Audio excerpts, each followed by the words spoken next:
पारोळा येथील धुळ्याकडे जळगावकडे जाणाऱ्या राष्ट्रीय महामार्गावर रात्री 3 वाजेच्या सुमारास बायपास जवळ गॅसची टँकर उलटली। माहिती मिळताच पोलीस निरीक्षक सुनील पवार यांनी घटनास्थळी पोलिसांनी जाणाऱ्या बायपास जवळ रात्री 3 वाजेच्या सुमारास अपघात घडला।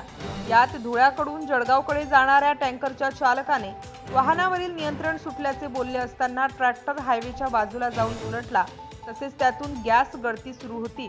या अपघाताची माहिती पारोळा पोलीस स्टेशनला मिळाल्यास त्यांना पोलीस निरीक्षक सुनील पवार यांनी अपघातात पोलिसांना पाठवून गर्दी झाल्यामुळे परिसरातील घबराट पसरली होती। पुढे कोणताही अनर्थ होऊ नये म्हणून पोलिसांनी खबरदारीचा उपाय म्हणून या परिसरातील नागरिकांना सतर्कतेचा इशारा दिला असून अनेक जण आपापल्या घरातून बाहेर पडून सुरक्षित ठिकाणी गेले आहेत। आज सकाळी 7 वाजेच्या सुमारास घटनास्थळी पोलीस ठाण मांडून बसले असून सोबत अग्निशमन दलाचे बंब आणि रुग्णवाहिका देखील बोलावण्यात आलेली आहे।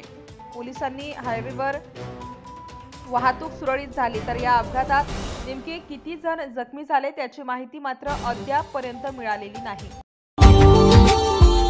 Subscribe now and press the bell icon. Never miss an update.